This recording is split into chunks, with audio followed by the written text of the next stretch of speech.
The entire auction hall erupted in laughter the moment the single dad raised his hand and bid $500 for a car everyone else had already buried. The sound rolled through the room like a wave.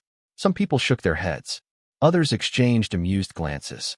A few openly laughed without trying to hide it. Under the bright lights of the prestigious Hayes Collector Auto Auction in Seattle, the dusty Aston Martin sat on display like a forgotten relic from another era. Its once beautiful paint was faded beneath years of neglect. The tires were flat, rust-marked parts of the frame. The engine had been declared beyond repair by multiple specialists. According to the official report, restoring the vehicle would cost far more than it could ever be worth. At least that was what everyone believed. Ethan Carter stood quietly near the back of the room, holding his bidder card in one hand. He did not react to the laughter. He never did. Life had taught him that people often laughed at things they did not understand. At 42 years old, Ethan had become familiar with being underestimated. He was a single father, a small garage owner, a man whose hands carried permanent traces of engine grease, no matter how many times he washed them. The wealthy collectors filling the auction hall barely noticed him. Most assumed he was there to watch, not participate. Yet Ethan's eyes remained fixed on the Aston Martin.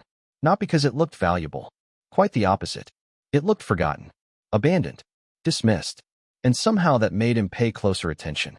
Across the room, Victoria Hayes watched the final moments of the auction from an elevated balcony. As CEO of the auction company, she had already moved on mentally to the next vehicle. The Aston Martin was little more than a formality.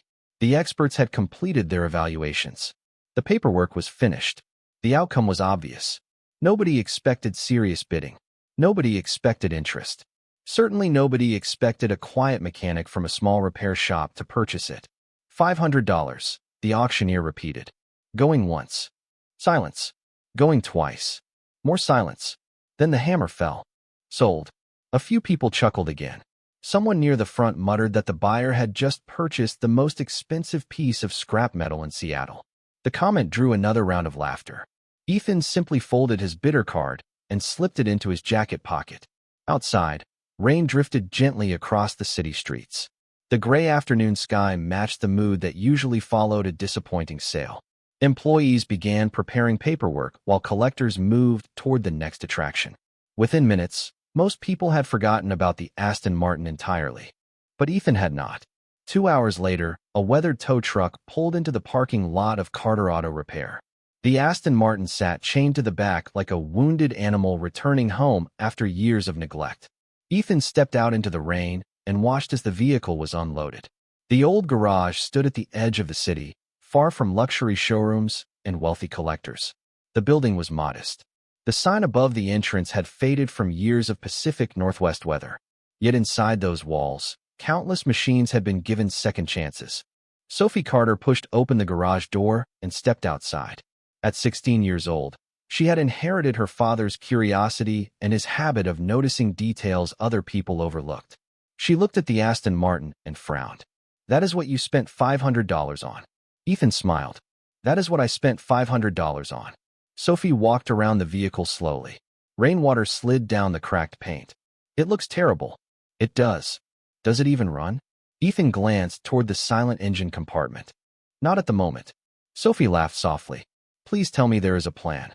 Ethan looked at the car for a long moment. The rain continued falling around them. Water reflected beneath the dim garage lights. Somewhere deep inside the Aston Martin, hidden beneath rust, dust, and years of assumptions, something continued pulling at his attention. He could not explain it yet. He only knew the feeling would not leave him alone. "I am working on the plan," he said quietly. Sophie shook her head with a smile and headed back inside. Ethan remained where he was. The city noise felt distant. The rain softened against the pavement. The old Aston Martin sat motionless before him. To everyone else, it was a mistake worth $500. But as Ethan's eyes settled on one small detail near the lower edge of the frame, a detail nobody at the auction had mentioned, he felt the first faint spark of a question that would soon change everything. The next morning arrived wrapped in fog and drizzle. Seattle's gray skyline disappeared behind low clouds while rain tapped softly against the windows of Carter Auto Repair. Most people would have looked at the Aston Martin and seen exactly what the auction experts had seen the day before. A dead machine. An expensive mistake. A pile of rust hiding beneath a famous badge. Ethan Carter saw something else. He saw a question, and questions had a habit of keeping him awake.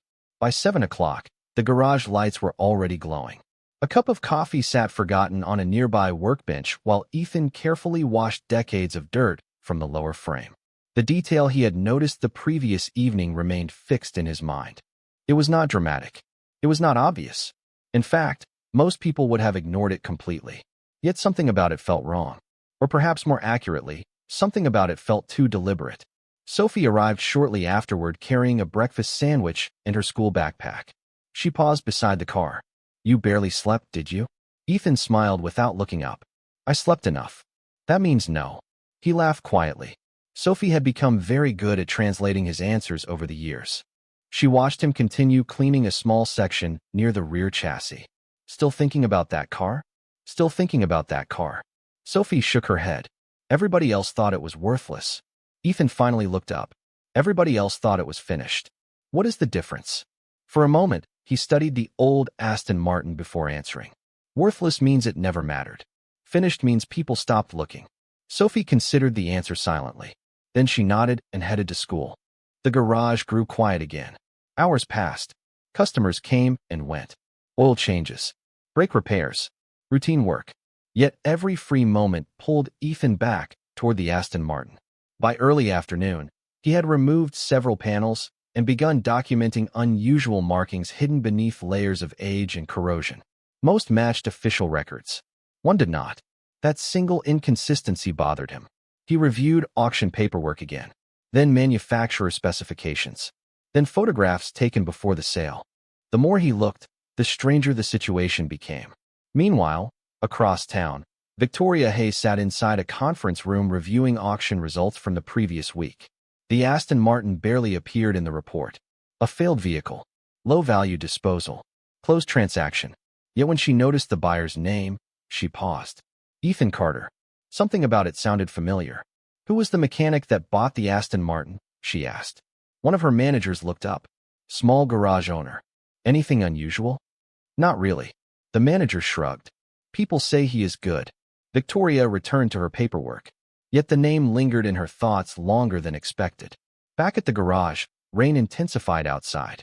The steady sound echoed across the metal roof while Ethan continued working. Around 3 o'clock, he finally uncovered the source of his unease. Hidden beneath years of grime and surface corrosion was a sequence of stamped numbers. Not unusual by itself. Every vehicle contained identification markings. What surprised him was where the numbers appeared.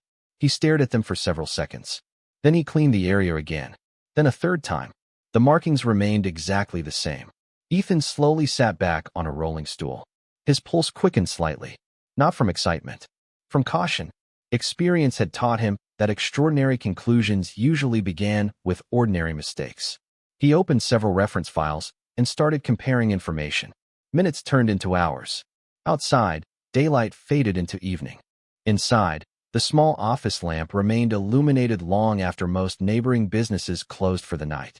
Sophie returned from school and found her father surrounded by books, notes, and photographs. You found something. Ethan hesitated. Maybe. She smiled. That means yes. He rubbed his eyes tiredly. It means I found something that should not be there. Sophie looked toward the Aston Martin. Good or bad? Ethan considered the question carefully. I do not know yet. That answer was honest. Because the discovery created more questions than answers. If the markings meant what he thought they meant, then someone had made a mistake long before the car ever reached the auction block. A very expensive mistake. But assumptions were dangerous, especially when they pointed toward conclusions that sounded impossible.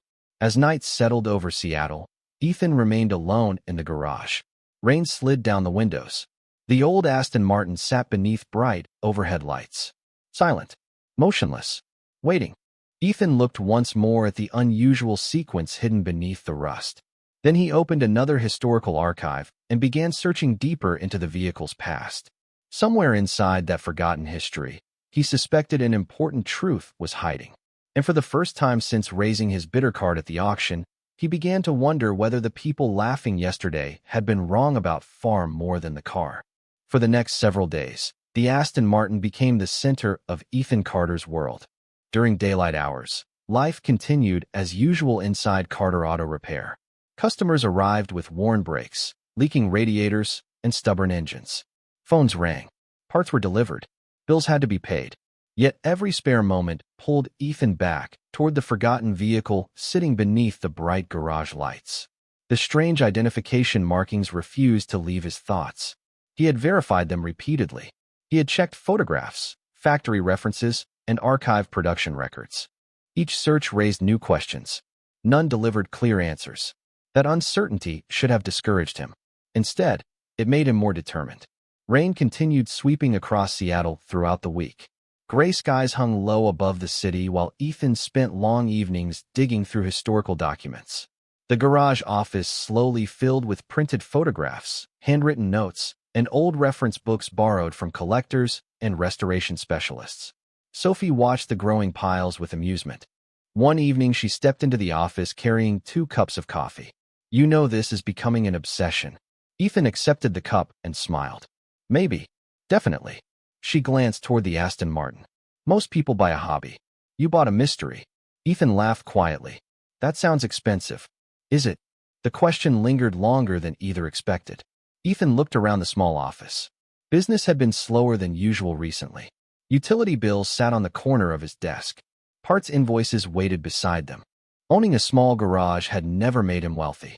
Raising Sophie alone certainly had not helped financially. $500 might not sound like much to wealthy collectors, but to Ethan it represented a serious investment. Sophie seemed to notice the shift in his expression. "You are worried." "A little." "About the money?" Ethan nodded. Honesty had always been part of their relationship. There is always risk. Sophie sat across from him. "Then why keep going?" Ethan glanced toward the Aston Martin again. The answer arrived immediately. "Because every time I look at it, something feels unfinished." Sophie smiled softly. She had heard that tone before. It usually meant her father would not stop until he found the truth. Across town, Victoria Hayes found herself hearing the Aston Martin mentioned more often than expected. At first it came from auction staff, then from collectors, then from industry contacts. Nobody was discussing the car itself. They were discussing Ethan Carter. Apparently, the mechanic who purchased the vehicle had been researching it almost nonstop. Victoria found the rumors mildly entertaining. "People love creating stories," one executive told her during a meeting, "especially when they involve hidden treasures." Victoria agreed. Yet something about the situation continued attracting her attention. She requested the original auction evaluation file and reviewed it personally. The report remained clear. The vehicle had little measurable value. Multiple experts had reached the same conclusion. Everything appeared straightforward. So why was Ethan Carter investing so much time into it? Back at the garage, the pressure continued building. One afternoon, an old friend named Daniel Mercer stopped by. Daniel owned a restoration shop across town and had spent decades around rare automobiles. He circled the Aston Martin slowly before stopping beside Ethan. "I heard about the auction." Ethan smiled. "News travels fast." Daniel nodded toward the car. "People think you lost your mind." "That is not new." Daniel laughed.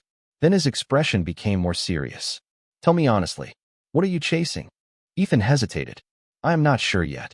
"That sounds dangerous." "Probably." Daniel studied him carefully. "You know what happens when people start seeing what they want to see." Ethan nodded. "Confirmation bias. False hope. Wishful thinking." Every experienced mechanic understood those dangers. "That is why I keep checking my work." Daniel looked relieved by the answer. Before leaving, he paused beside the office door. "Just promise me one thing." "What?" "Follow the evidence. Not the dream." Ethan watched him leave and quietly repeated those words to himself.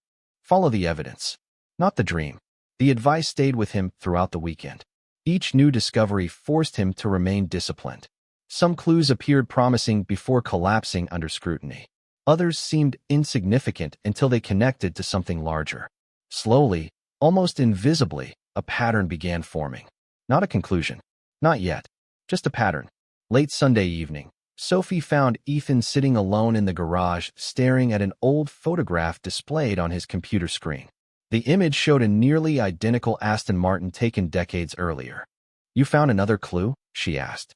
Ethan leaned back in his chair. "Maybe the biggest one yet." Sophie's eyes widened. Good clue or bad clue? Ethan looked at the photograph, then at the Aston Martin resting beneath the lights. The garage felt unusually quiet.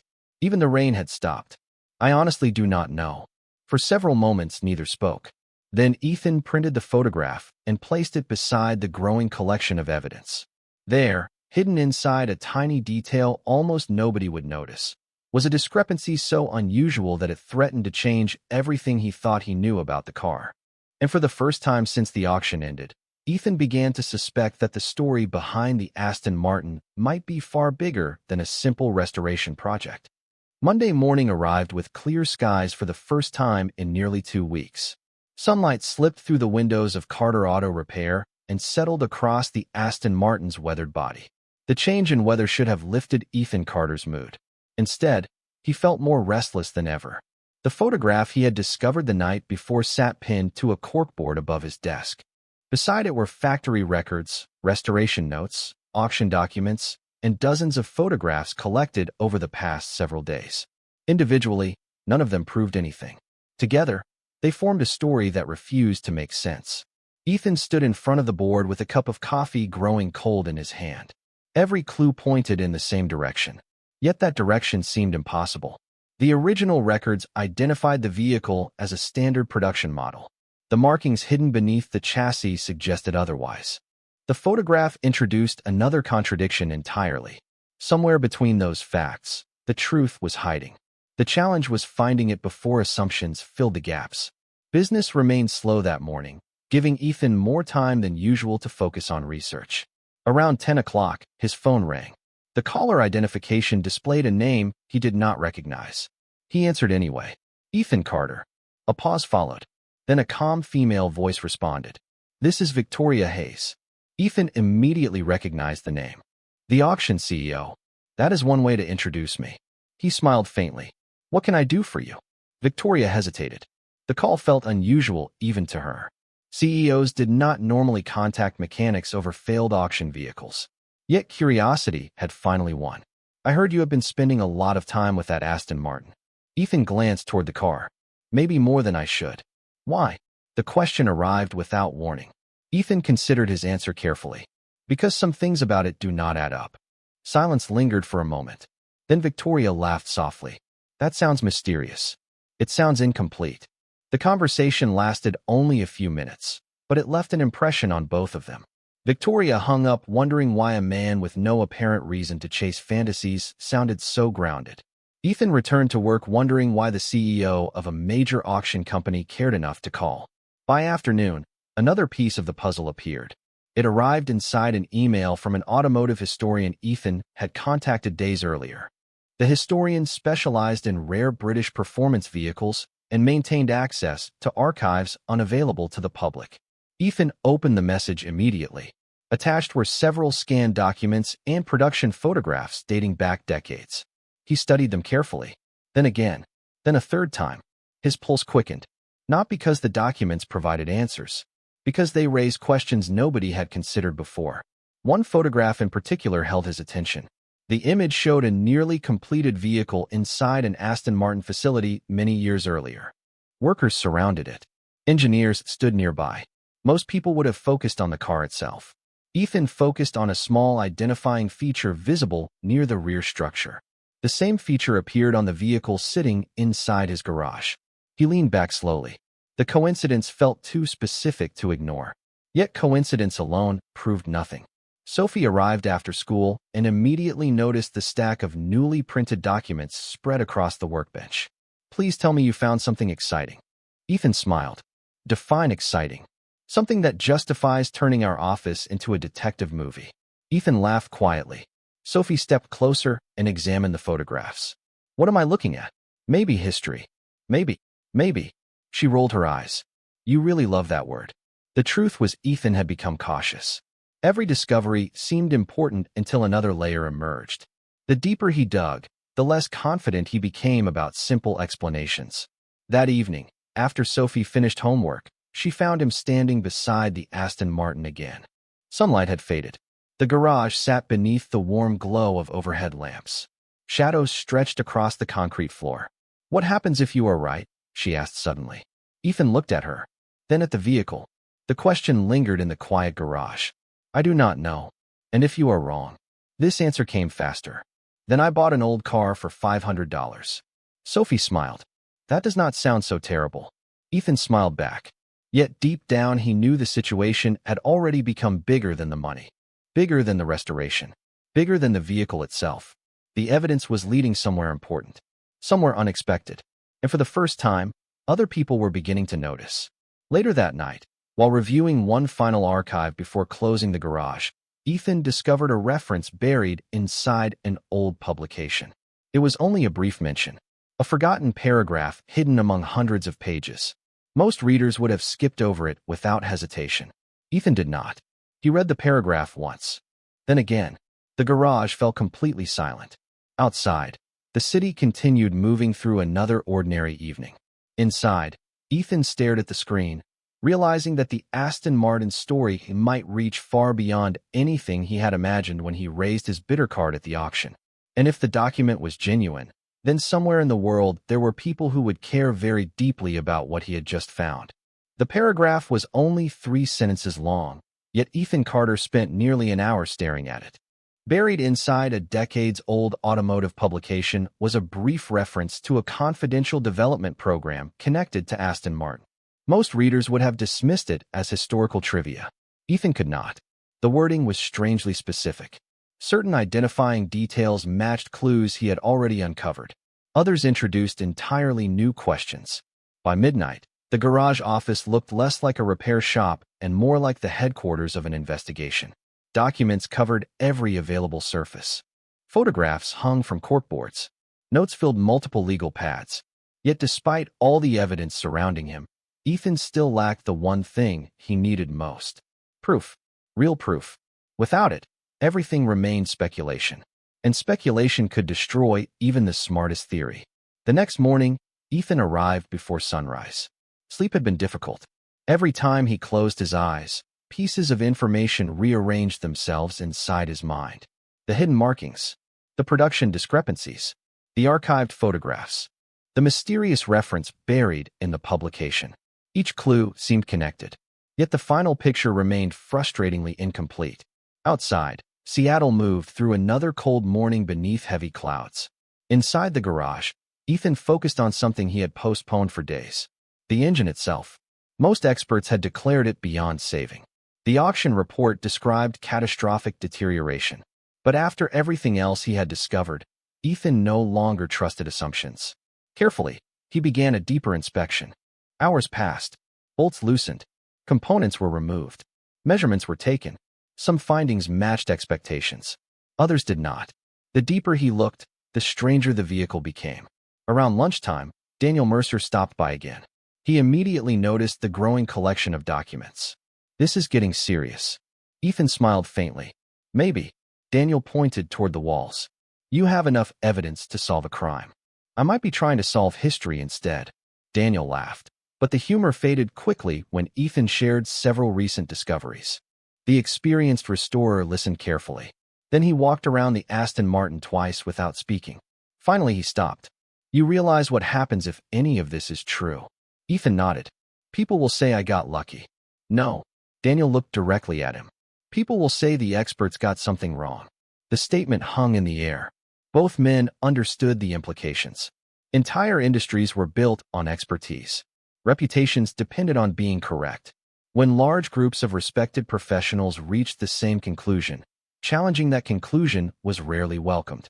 Ethan had no interest in embarrassing anyone. He simply wanted the truth.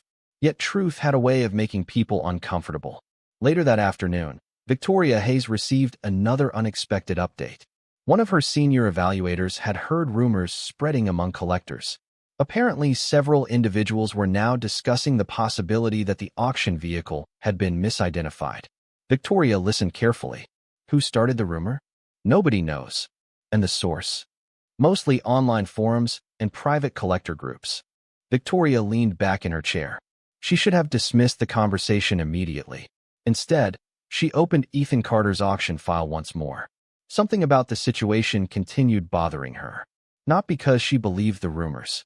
Because she could not understand why they refused to disappear. Back at the garage, pressure began arriving from a different direction. Bills continued accumulating. Customer volume remained inconsistent. Ethan found himself investing increasing amounts of unpaid time into the mystery. Sophie noticed it immediately. That evening she sat beside him while reviewing homework at the office desk. "You are working harder than ever." "Probably. And earning less." Ethan sighed.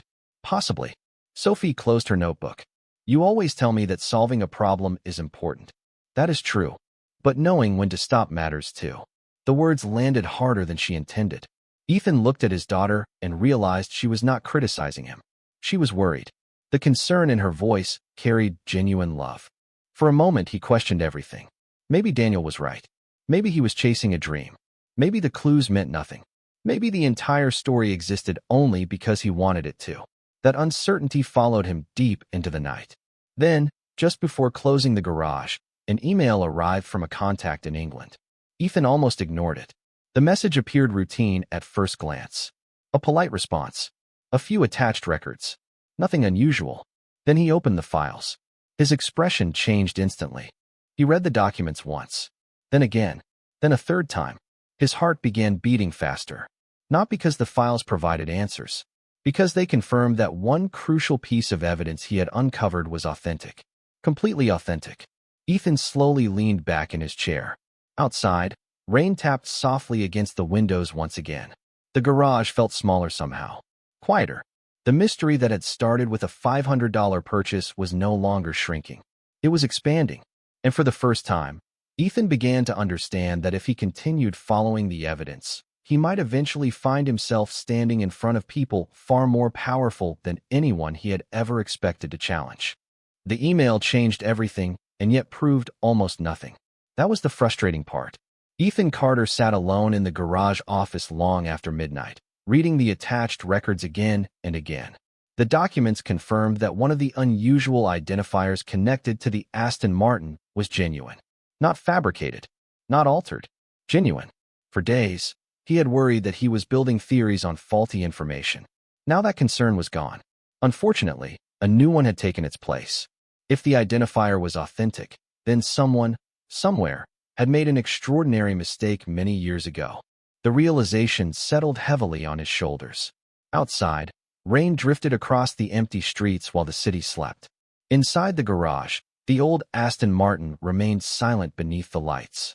Ethan looked toward it and felt the strange mixture of excitement and pressure that often accompanies an important discovery. He wanted answers, but answers carried consequences. The next morning began with unexpected visitors. Two men arrived shortly after opening. Both were local collectors. Both claimed they had simply stopped by out of curiosity. Neither did a very convincing job hiding their interest. They walked slowly around the Aston Martin, asked careful questions, studied details that ordinary visitors would never notice. Ethan remained polite but cautious. When they finally left, one of them paused beside the garage door. "You know, people are talking about this car now." Ethan smiled. "People talk about lots of things. Not like this." The collector glanced back toward the vehicle. "Be careful who you trust." Then he walked away. The comment lingered long after the sound of their car disappeared. By afternoon, more calls arrived. Some came from collectors. Others came from restorers. A few came from people Ethan had never heard of before. Everyone seemed interested. Everyone seemed curious. Nobody seemed willing to explain exactly why. Sophie noticed the change immediately. "Your mystery is becoming famous." Ethan laughed softly. "I think famous is a strong word.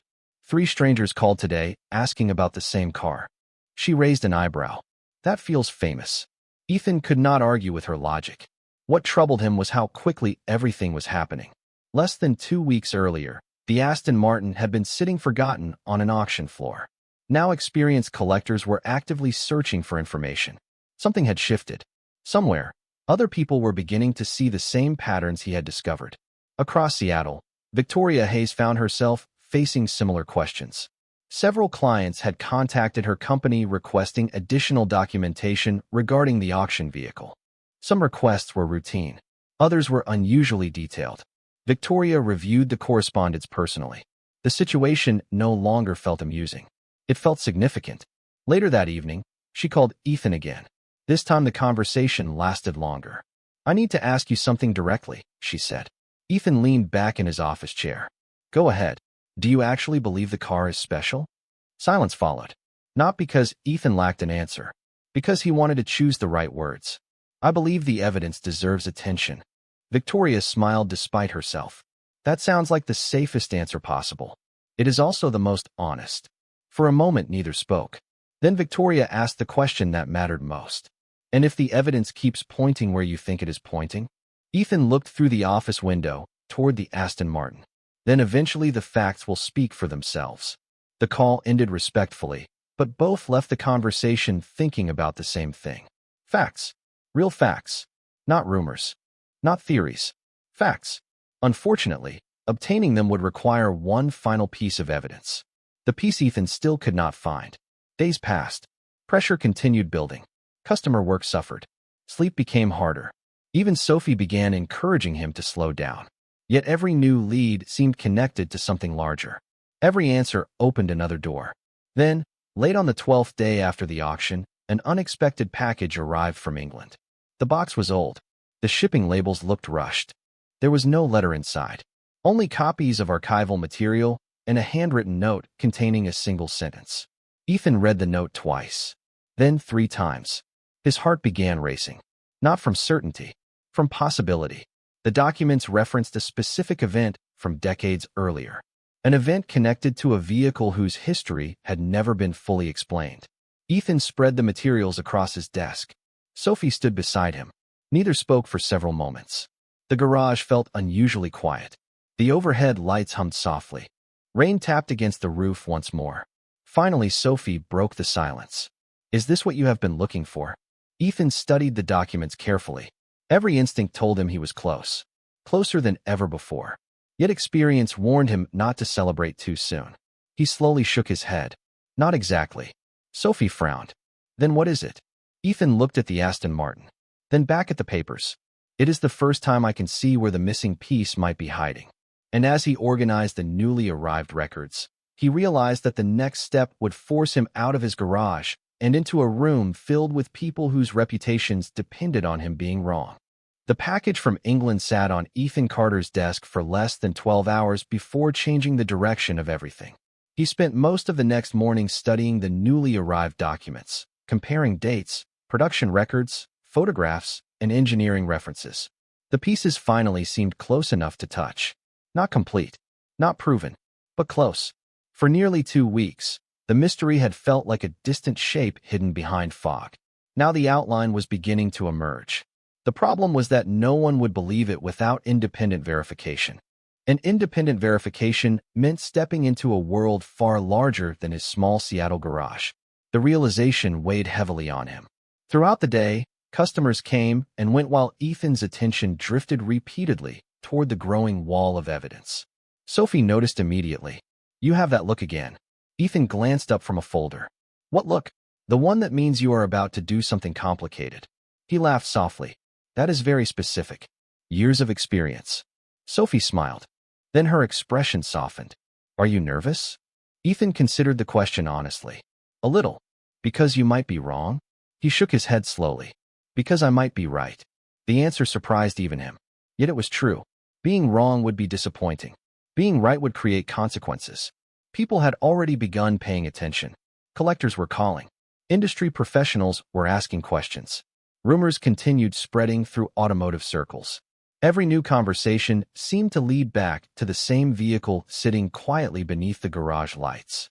Later that afternoon, Ethan received an invitation he had not expected. A respected automotive authentication group had agreed to review some of his findings.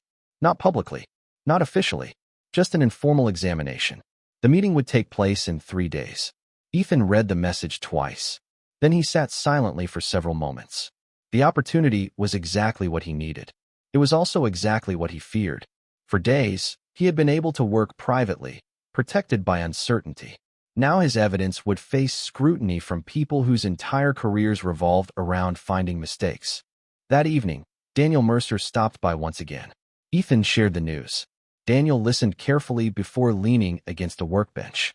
Well, he said finally, this is where things become real. Ethan nodded. That is what worries me. Daniel smiled. Good. Good.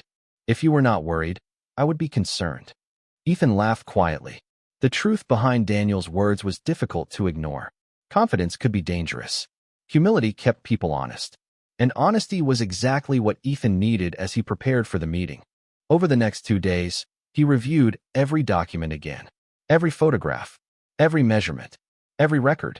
He searched aggressively for weaknesses in his own theory. If flaws existed, he wanted to find them first. Some clues survived scrutiny easily. Others became less convincing. A few had to be discarded entirely. The process was exhausting. Yet by the end, the remaining evidence felt stronger than ever.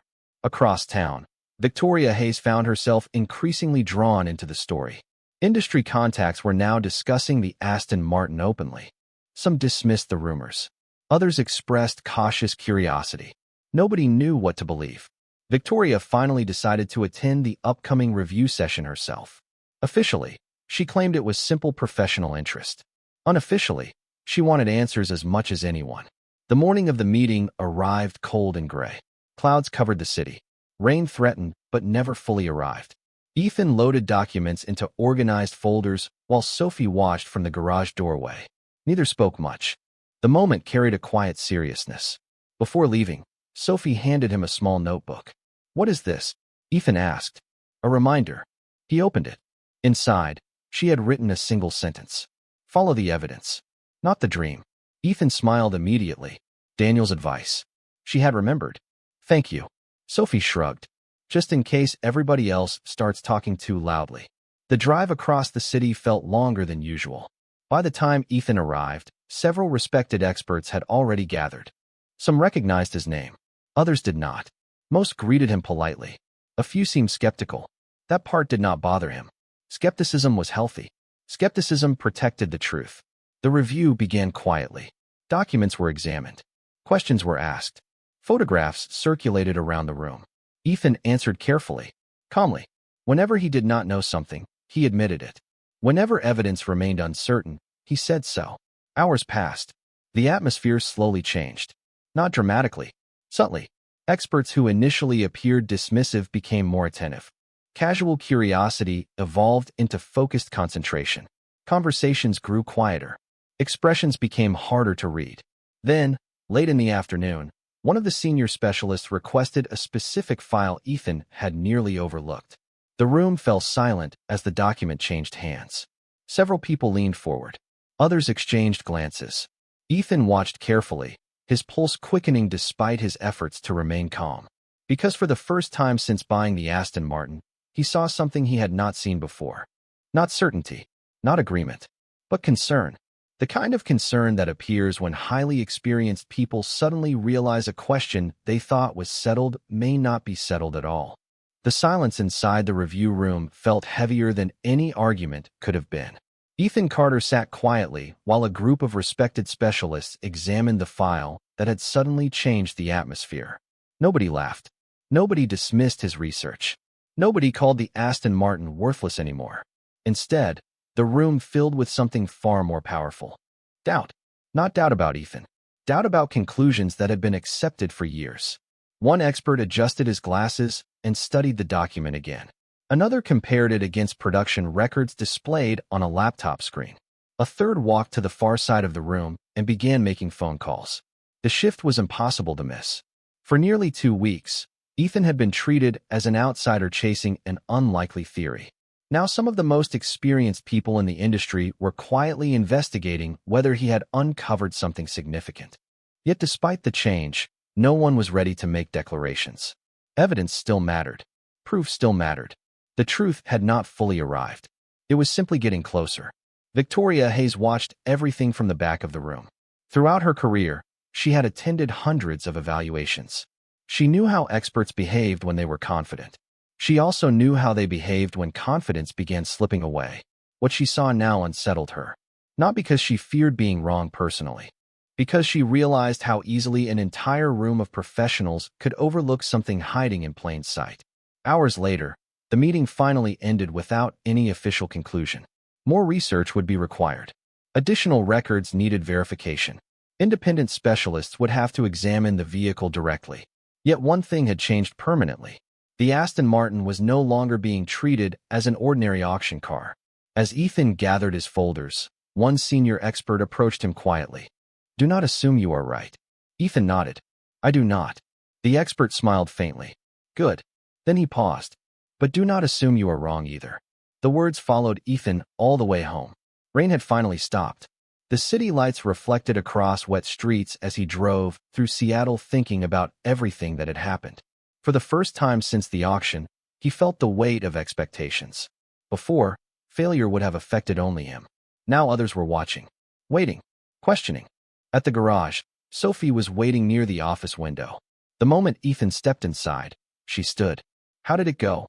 He set his folders down carefully. "Complicated." She laughed. "That means something happened." Ethan smiled. "Maybe. You really need a new favorite word." For the first time in days, he genuinely laughed. Then his expression softened. Nobody dismissed the evidence. Sophie immediately understood the significance. The room grew quiet. Both looked toward the Aston Martin sitting beneath the lights. The vehicle appeared exactly as it had the day it arrived. Weathered, silent, forgotten by history. Yet somehow everything felt different now. Over the next 48 hours, events accelerated. Additional inquiries arrived. Collectors who had ignored the vehicle suddenly wanted updates. Industry publications began asking questions. Rumors spread beyond Seattle. Every new conversation seemed larger than the last. Some people believed Ethan had discovered something extraordinary. Others believed the entire story had been exaggerated. The divide grew wider with each passing day. Through it all, Ethan focused on the same principle that had guided him from the beginning. Follow the evidence, not the dream. Then, on the 13th day after the auction, the phone rang again. This time the call came from overseas. The conversation lasted less than 10 minutes. Yet when it ended, Ethan remained seated without speaking. Sophie noticed immediately. "Bad news." He slowly shook his head. "I am not sure." "Good news." Another pause. "I am not sure about that either." What the caller had revealed was neither good nor bad. It was important. Very important. A previously unavailable record had finally been located. The document was being authenticated and would arrive within 24 hours. If genuine, it could answer the single biggest question surrounding the Aston Martin. Or it could destroy the entire theory completely. There would be no middle ground. That night, sleep proved impossible. Ethan walked through the garage long after midnight. The overhead lights cast soft reflections across the old vehicle. Shadows stretched across the concrete floor. The air smelled faintly of oil, metal, and rain-soaked pavement drifting in from outside. For days he had imagined this moment. The final missing piece. The last unanswered question. Yet now that it was approaching, he felt something unexpected. Fear. Not fear of failure. Fear of certainty. Because once the truth arrived, everything would change. The mystery would end. The evidence would either stand or collapse. There would be no more possibilities left to explore. Early the next morning, clouds gathered above Seattle once again. The city seemed unusually quiet. Ethan arrived at the garage before sunrise and found himself staring at the Aston Martin in silence. Somewhere between a forgotten auction and this moment, the vehicle had become more than a machine. It had become a test of patience, integrity, and belief. Then, just after 8 o'clock, a delivery vehicle pulled into the parking lot. A single sealed package was carried toward the office. Ethan watched through the window as it approached. The final document had arrived, and inside that package waited the answer that would decide everything. The package sat unopened on Ethan Carter's desk for nearly 5 minutes. Not because he was afraid of what was inside, because he understood that once he opened it, the uncertainty would end. For 14 days, his life had been defined by questions. Soon, there would only be answers. The garage was quiet that morning. Sophie stood nearby without speaking. Outside, rain drifted gently across the parking lot. The world seemed unusually calm for a moment that felt so important. Finally, Ethan broke the seal and removed the documents. The first pages contained authentication records. The second contained historical references. The final document carried the information everyone had been searching for. Ethan read it once. Then again. The room became completely silent. Sophie watched his expression change. Not dramatically. Not with excitement. With certainty. "What is it?" she asked softly. Ethan looked up. For several seconds, he could not find the words. Then he handed her the document. Sophie read quietly. Her eyes widened. She looked from the paper to the Aston Martin. then back to her father. It is real. Ethan nodded slowly. It is real. Within hours, the information reached the specialists who had been reviewing the case. Additional verification followed immediately. Every record matched. Every identifier aligned. Every unexplained discrepancy suddenly made sense. The hidden markings.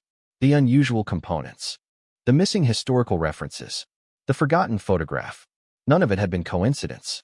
The Aston Martin that had been dismissed, abandoned, and auctioned for $500 was not the ordinary vehicle everyone believed it to be. It was connected to a historically significant development program that collectors had spent decades trying to fully document. The news spread quickly, much faster than Ethan expected. Industry publications reported the findings. Collectors contacted one another. Experts revisited old conclusions.